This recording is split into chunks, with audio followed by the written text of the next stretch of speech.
Happy Monday, Hokie Nation. We come to you on Monday, October 24th, 2022. Hi, everybody. I'm Giovanni Heater, joined alongside Carter Hill, and this is episode 3 of TSL Today. We thank you so much for being with us here today. Carter, your first time on the show. How you doing? Really excited to be on. Thanks for having me, as always. Yeah, I'm really excited. I think it's so good what Tech Sideline is doing with our SMA program at Virginia Tech and helping guys like us and girls like us get on air and get some good experience. So I'm excited to get on, excited to get rolling with this show. Should be a whole lot of fun. Yeah, no doubt about it. Well, we're going to come to you with our news and updates for our first segment. Then we'll move into having Chris Coleman on the show as our guest today to talk about some Virginia Tech football stuff, also get into some basketball stuff. And then we're going to close out the show today with hitting Carter hard with some Virginia Tech basketball trivia. We had Nick Brown do it on the football side of things a couple of days ago on Friday. Then we start our week with a little bit of trivia hitting Carter with some men's basketball trivia. So it's going to be a good time, but let's get into our news and updates nonetheless. First and foremost, Virginia Tech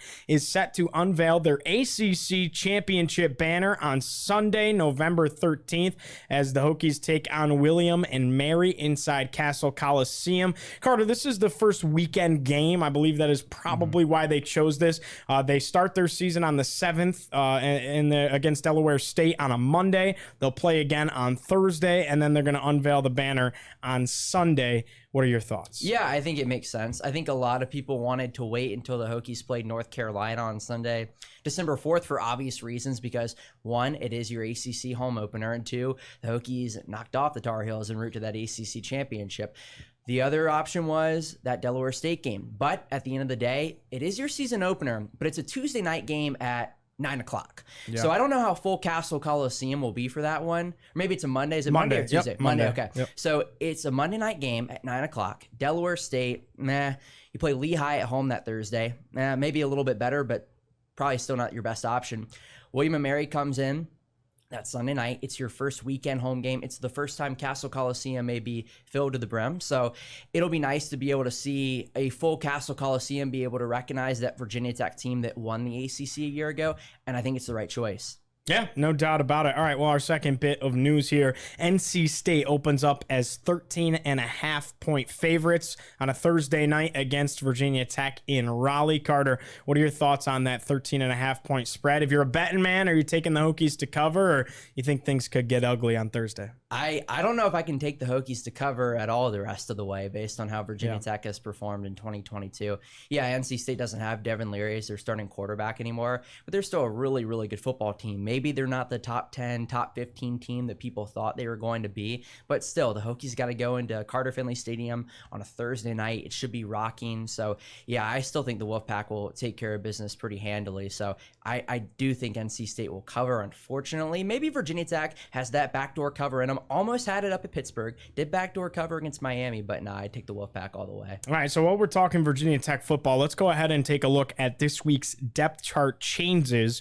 So looking at the linebacker department, that's where a linebacker and in the secondary at the cornerback position is really the only place you saw changes. Obviously, quarterback stayed the same. Receivers stayed the same. Daquan Wright still listed as the third or fourth tight end, not the first tight end, despite pretty much getting the reps of the number one or number two tight end. But other than that, running back has stayed the same. In order, it starts with Malachi Thomas, then Keyshawn King, followed by Jalen Holston, and then Chance Black at the end. No Bryce Duke on the depth chart, but again, wouldn't be shocked if you saw Bryce Duke in the ball game.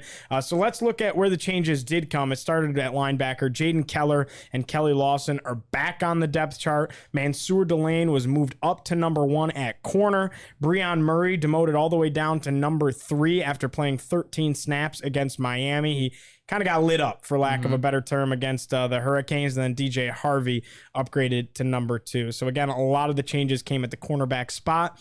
What are your thoughts on how all that shook out as we kind of decompress that? I think Mansour Delane is the story. You know, he's been probably the true freshman that has, along with Daquan Wright, that has performed the most for this Virginia Tech team in the first 7 games of the season.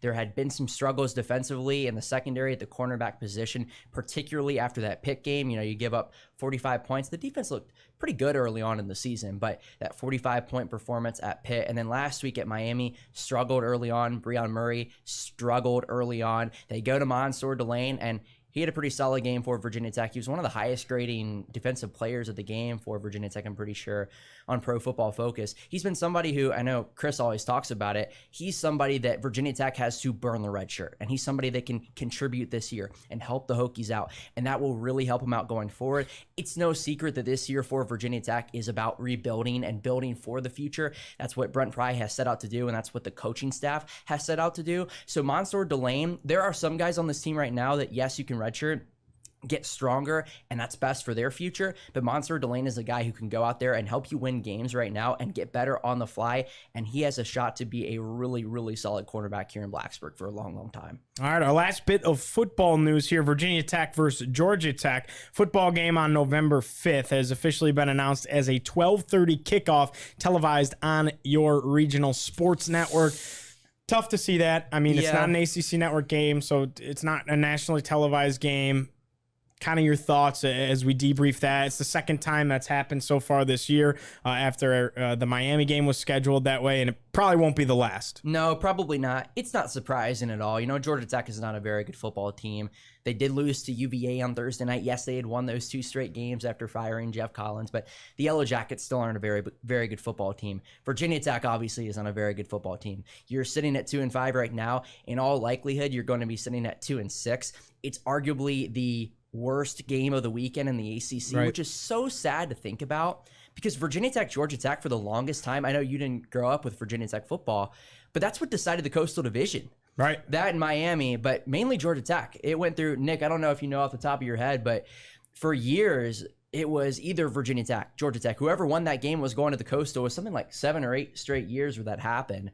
So it is sad to see that be the case. It is sad to be at, see it be on the regional sports network.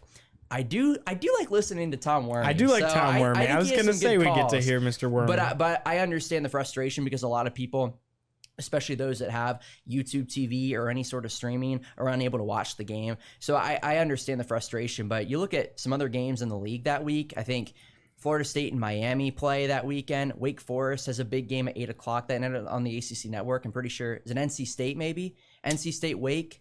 Possibly. I think you might be right. Okay. Who else is playing that weekend? Syracuse is at Pitt that weekend. Okay, so there's a lot of, I think David Cunningham tweeted out the whole list of ACC games that weekend, so you can go look at The Real DCunna on Twitter. Definitely give him a follow.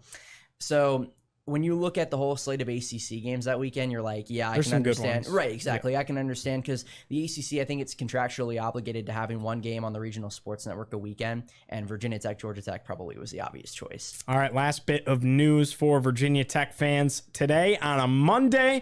Hokies Wrestling and Football get a big commitment from Jimmy Mullen, the New Jersey native. Now, this is obviously a little bit bigger of a wrestling commitment than a football commitment, but he is committing as a dual sport athlete. On a lot of different sites, he's not ranked as far as football goes, but on a couple, he's rated as a 3-star. So do with that what you will. He had football offers from Rutgers, Temple, Army, Kent State, interest from Cincinnati and Notre Dame. So just kind of interesting there. He's a defensive end on the football field, but this is really where he shines on the wrestling mat. Top heavyweight in the nation, ranked number 8 overall in the 2023 recruiting class, 2021 U17 world silver medalist. I mean, this is an absolute monster in the heavyweight class that Tony Roby and this wrestling team picked up. Yeah, Tony Roby, it's no secret, he's building quite the program with Virginia Tech Wrestling. This has been a team that has been that challenger brand for a long time, a top 10 team in the nation for probably the last 10 or so years, dating back to the Kevin Dresser days before he left for Iowa State. And now I think, Whit Babcock always talks about this with football and across the board in all sports, but I think they're ready to be that champion brand. Right. And yes, you have the Penn States of the world. You have the Iowas of the world. You have the NC States of the world. So there are some really, really good wrestling programs out there. And unfortunately, wrestling is one of the toughest sports to win if you're not one of those top teams.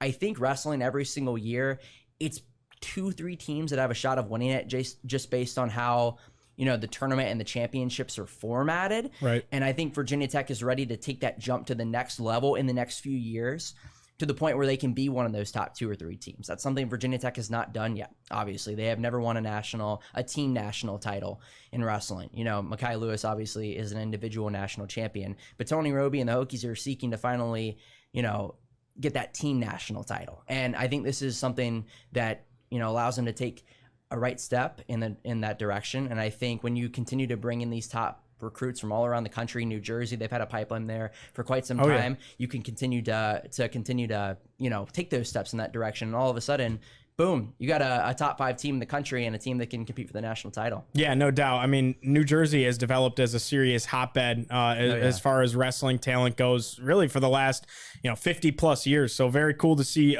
Jimmy Mullen commit to Virginia Tech. Well, that does it for our news and updates segment. When we come back, we're going to have Chris Coleman on to talk everything Virginia Tech football and basketball. Don't go anywhere. It's TSL Today on a Monday from Blacksburg.